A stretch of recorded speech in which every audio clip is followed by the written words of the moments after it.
AP రాజకీయాల్లో ఇప్పుడు Kakinada port hot టాపిక్గా మారింది. అదేంటో కానీ పవన్ ఏం చేసినా సరే దాని చుట్టూ చాలా వ్యవహారాలు బయటపడుతున్నాయి. ఇప్పుడు ఆయన కాకినాడ పోర్టుకు వెళ్ళి సీజ్ ద షిప్ అనే ఒక్క డైలాగ్ చెప్పడం నుంచి మొదలైన వ్యవహారం ఏకంగా కాకినాడ పోర్టు వాటాల కేసుల దాకా వెళ్ళింది.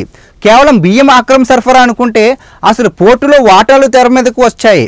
గత వైసీపీ ప్రభుత్వ హయాంలో కాకినాడ పోర్టులో తన వంతు 40% వాటాలను బెదిరించి రాయించుకున్నారని హైదరాబాద్ బిజినెస్ మ్యాన్ కర్నాటి వెంకటేశ్వరరావు సిఐడికి ఫిర్యాదు చేశారు.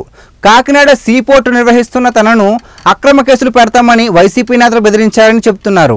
అలా బెదిరించి తనకున్న 2500 కోట్ల విలువైన కాకినాడ పోర్టు వాటాలను కేవలం 494 కోట్లకు, అలాగే 1909 కోట్ల విలువైన సెజ్ను 12 కోట్లకే అరబిందో సంస్థ పేరు మీదకు బదిలీ చేయించారని ఆరోపిస్తున్నారు.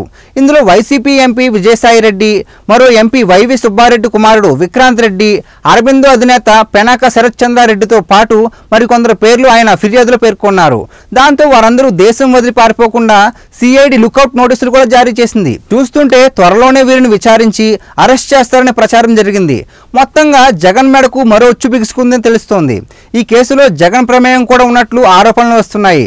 ప్రతిపక్షంలో ఉన్న ఏకైక పార్టీగా సింపతి పొందాలని ఎన్ని ప్రయత్నాలు చేస్తున్నా ఏదో ఒక కేసు జగన్ను వెంటాడుతుంది.